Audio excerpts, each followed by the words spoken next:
Baiklah, saya mau ceritakan atau mau bacakan dari firman Tuhan mengenai orang-orang atau hamba-hamba Tuhan yang fokus hidupnya. Lalu kita bisa meneladani mereka. Ini dituliskan supaya kita bisa meneladaninya. Amin. Bukalah Alkitab kita 1 Korintus 10:13. Ialah pencobaan-pencobaan biasa yang tidak melebihi kekuatan manusia. Sebab Allah setia, dan karena itu ia tidak akan membiarkan kamu dicobai melampaui kekuatanmu. Pada waktu kamu dicobai, ia akan memberikan kepadamu jalan keluar sehingga kamu dapat menanggungnya. Amin.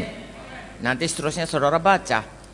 Kalau kita melihat firman Tuhan ini, saudaraku, ya, Paulus mau menerangkan bahwasanya kita itu harus fokus.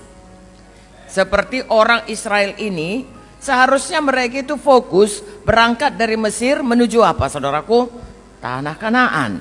Tapi kita melihat berapa banyak hal ya yang membuat mereka dialihkan, sehingga akhirnya mereka kebanyakan dikatakan di sini berkubur di padang gurun. Kenapa? Karena tidak sampai ke tanah Kanaan. Dan hari ini kita belajar, saudaraku, biarlah kita semua masuk seperti Joshua. Ya, bagaimana kita bisa melayani ya 2-3 generasi, saudaraku. Generasi manapun kita ditaruh Tuhan, biarlah kita fokus kepada Tuhan. Haleluya. Ya. Jadi di sini dikatakan oleh oleh Paulus mengenai bangsa Israel ini. Semestinya mereka itu dari mulai mereka lepas dari tanah Mesir, harus matanya memandang kepada tanah Kanaan. Karena janji itu sudah ratusan tahun bagi mereka. 400 tahun yang lalu itu dijanjikan kepada Abraham, ya, kepada anak cucumu, dan kepada mereka itu sudah diberikan. Itulah waktunya mereka lepas dari perhambaan. Seharusnya mereka itu tidak menyia-nyiakan kesempatan itu, dan mereka fokus kepada janji Tuhan itu. Tapi sayang sekali, saudaraku, satu generasi itu berlalu tidak memilikinya. Ini diterangkan, dituliskan tadi kita baca, dituliskan supaya kita belajar pada zaman kita ini. Tapi bagaimanapun kita melihat prinsip di sini, kalau kita fokus, kalau bangsa Israel ini fokus untuk masuk tanah Kanaan, mereka pasti bisa. Haleluya. Nah, buktinya Joshua dan Kaleb. Ya, apapun kata orang, saudaraku, mau dilempari pun dia dengan batu, dia tetap berkata kita bisa masuk tanah Kanaan. Mari kita bisa, mari kita masuk. Haleluya. Apapun jadi tetap puji Tuhan. Karena dalam kita percaya, dalam kita patuh, nanti kita lihat selalu ada seperti orang Israel ini. Ada musuh menyerang, ada kurang air, ada kurang makanan, ya, ada kehendak daging. Dalam hal itu kita tetap percaya, patuh, puji Tuhan. Ya, seperti halnya Joshua dan Kaleb. Maka kita lihat mereka itu bisa menang. Tapi kalau mulai hilang itu, ya, hilang percaya seperti orang yang 10 pengintai itu, maka dia akan binasa, kalah. Ya, kalau mulai hilang patuhnya, mulai dia menyembah patung anak lembu emas, saudara lihat bagaimana Tuhan marah. Ya, kalau mulai bersungut-sungut, tidak memuji Tuhan, datang ular tedung. Jadi paling tidak saya dan saudara sepanjang hidup kita fokus kepada Tuhan, selalu percaya, selalu patuh, selalu bersyukur, memuji-muji Tuhan apapun keadaan kita. Amin.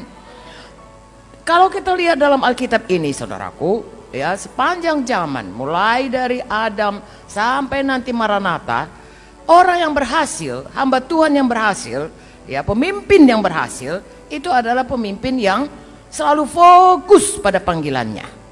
Nah, kalau kita lihat, saudaraku, Nuh juga, saudaraku, bagaimana orang seluruhnya mengejek-ngejek dia, tapi dia fokus kepada apa yang disabdakan Tuhan kepadanya. Bangun bahtera, kata Tuhan, nanti akan ada banjir, akan lenyap semuanya. Dia lihat itu dan dia fokus, walaupun semua orang mengejeknya. 100 tahun dia membangun bahtera itu, dia tetap fokus. Mari kita juga, saudaraku, tetap fokus di dalam pelayanan kita masing-masing. Amin. Nah, sesudah Nuh, saudaraku, saudara lihat ya, Yusuf lah. Yusuf itu saudaraku jelas dari firman Tuhan, dia punya visi yang diberikan Tuhan. Ya, apapun jadi, saya rasa yang paling hebat lah ya. Ya tentunya Tuhan Yesus yang paling hebat ya. Korbannya. Tapi Yusuf ini visinya begitu hebat. Melihat dia orang yang dihormati, orang yang bahkan disembah oleh keluarganya. Tetapi kok kelihatannya malah dilempar, dibuang, dijual sama saudaranya.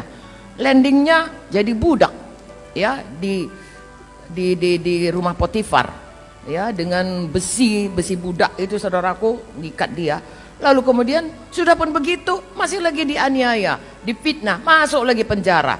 Tidak ada gambaran bahwasanya mimpinya itu bisa jadi kenyataan. Tapi saudara lihat dia fokus kepada Tuhan, sehingga apapun terjadi, bagaimana mungkin aku ya berdosa kepada Tuhan. Itu selalu yang diucapkannya, deklarasinya.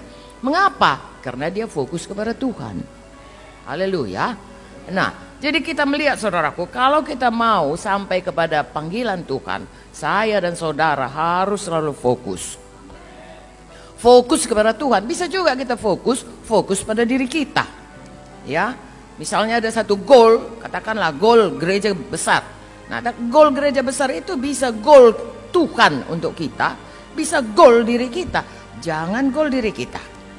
Sebab kapan goal diri kita, itu berarti kita beralih kepada kekuatan sendiri. Nah, kapan kita kekuatan sendiri, itu kita mangsa empuk bagi musuh. Ya, kita harus selalu fokus kepada apa yang dikatakan Tuhan kepada kita. Hari ini tetapkan hati kita untuk sungguh-sungguh fokus kepada Tuhan. Amin. Haleluya.